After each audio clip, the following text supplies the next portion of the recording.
인생과 명언 구독자 여러분 반갑습니다.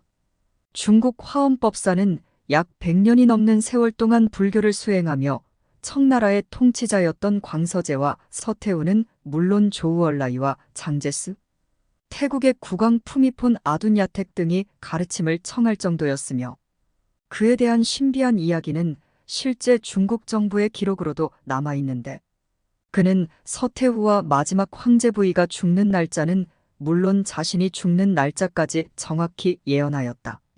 청나라 말기였던 1840년 중국 푸첸성의 한 부유한 관리 집안에서 태어났다.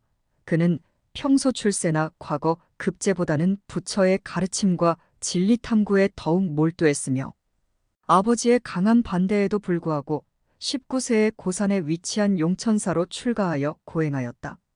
그러나 당시 중국의 불교는 하락의 길을 걷고 있었는데 이에 그는 43살이 되던 해 불법을 더욱 깊이 이해하기 위해 삼보일배 순례를 결심하게 되는데 그는 중국 저장성의 포타산을 출발해 산서성 오대산과 아미산을 넘어 약 20년이 넘는 시간 동안 티베트와 네팔을 거쳐 인도와 부탄, 스리랑카를 순례했다 이후 그는 미얀마를 거쳐 중국으로 돌아왔으며 이 10년이 넘는 순례 기간 동안 각 나라의 각종 신비한 불교 경전들과 고대 불교의 비밀이 적힌 문서들을 직접 접하고 큰 깨달음을 얻었다고 전해진다. 그는 중국으로 돌아온 후 중국 각지를 돌아다니며 타락한 중국의 불교를 비판했고 달마대사가 주장했던 직지인심을 강조하며 불교 개혁에 힘썼다고 전해지는데 그는 이 기간 중 모택동과 등소평의 등장을 예언하고 서태후를 직접 만나 한여름에 눈을 내리게 하는 등 매우 신비한 행적들을 전국 각지에 남겼으며 이는 청나라 황실의 실제 기록으로도 남아있다. 그러던 1959년 허운법사는 죽기 전 자신의 제자들을 불러 내가 죽거든 화장한 후 유골을 설탕과 밀가루, 기름을 섞어 9개 궁으로 만든 후이를 강물에 던져 생명들에게 공양하라는 기이한 유언을 남겼다. 그는 유언과 함께 2권의 책을 제자들에게 남겼는데 이 책에는 자신이 생전주역 해석과 기쁜 명상을 통해 보았던 미래에 닥칠 놀라운 일들이 적혀 있었다.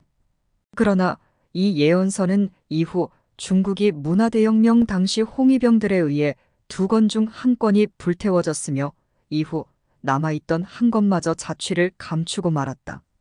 그러다 2016년 중국 허난성 로양시에 위치한 백마사의 한 허름한 문서 보관소에서 자취를 감췄던 이 1권의 예언서가 다시 발견되면서 중국을 떠들썩하게 만들었는데 놀랍게도 이 예언서에는 앞으로 중국과 세계에 닥칠 매우 충격적인 내용들이 적혀 있었다. 머지않아 중국은 오래된 잠에서 깨어나 다시 태동하게 될 것이다. 이날은 하늘로부터 큰 징조들이 있을 것인데 하늘이 번쩍거리고 사방에서 요란한 소리가 들릴 것이다.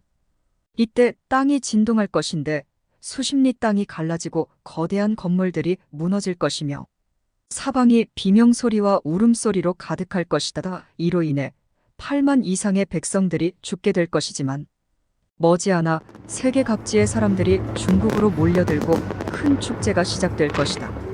실제로 2008년 5월 12일 중국 수천성에서 규모 8.0의 큰 지진이 발생했는데 이 지진으로 인해 21만 6천 동의 건물이 무너지고 약 8만 7천 명이 사망하는 등 총 37만 4천 명의 대규모 사상자가 발생하는 중국 역사상 유례없는 큰 재앙이 발생했다. 그리고 얼마 후 중국의 수도인 베이징에서 세계인의 축제라고 불리는 올림픽이 시작되면서 중국으로 세계 각지의 사람들이 몰려들었다. 그리고 이는 8만 명이 죽고 축제가 열린다던 그의 예언과 정확히 일치하는 것이었다. 또한 그는 앞으로 중국에 일어날 큰 변화에 대해서도 예언했는데 그 내용은 다음과 같다. 중국은 통일을 원하지만 오래도록 통일을 이루지 못할 것이다. 그러나 내가 죽고 60년이 지나 뱀의 해가 되면 중국을 돕고 있던 북방의 기운이 쇠락할 것인데 이때 중국의 기운은 하늘까지 닿을 것이며 전성기를 맞이할 것이다. 이때쯤 동쪽 큰 땅에 있는 군대의 나라는 중국의 가장 큰 원수가 될 것이며 이때 급작스런 통일이 시작될 것이다. 그러나 이 통일은 엄청난 대가를 치르게 될 것인데 남쪽의 작은 섬은 거의 없어지다시피 할 것이며 중국 전역에는 하늘을 뚫고 솟아오르는 거대한 폭발이 일어날 것이다.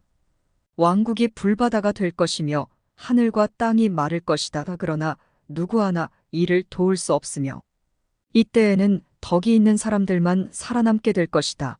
여기서 동쪽 큰 땅에 있는 군대의 나라는 미국으로 해석할 수 있는데 실제로 최근 미국은 중국을 강도 높게 압박하고 있으며 지난해 미국 하원의장이 대만을 직접 방문한 후 중국은 대만성을 포위하는 대규모 사격 훈련을 실시하는 등 긴장이 고조되고 있다. 미국의 전문가들은 2025년에서 2028년 사이를 중국의 대만 침공 시기로 보고 있으며 다가올 2025년은 그가 언급한 뱀의 해로 알려져 있다.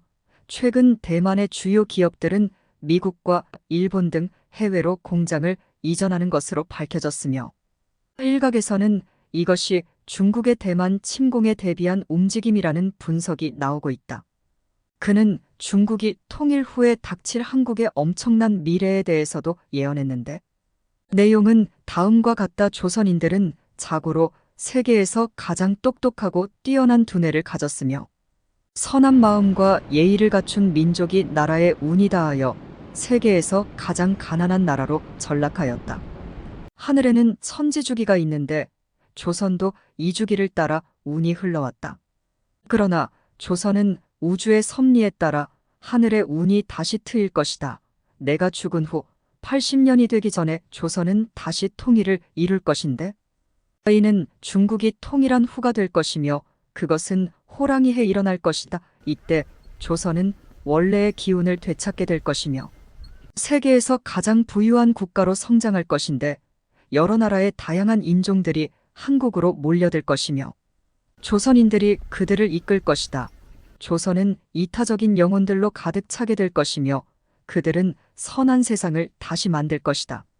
이처럼 그의 예언은 대한민국의 미래를 밝게 내다보고 있다. 혼란한 시대의 세상을 구제하기 위해 온 힘을 다해 노력했던 허운법사.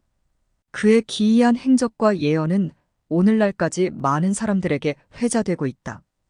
예언의 적중률은 65% 정도 된다고 하는데요. 위의 예언 내용이 100% 적중된다고 장담할 수는 없습니다. 그러니까 오늘 소개해드린 예언 내용을 너무 심각하게 받아들이지는 마시고 그냥 재미로 받아들였으면 합니다. 인생과 명언 유튜브 오늘은 여기까지입니다. 이 영상이 마음에 드신다면 구독과 좋아요 꼭 눌러주시면 감사하겠습니다. 다음 영상에서 또 만나요.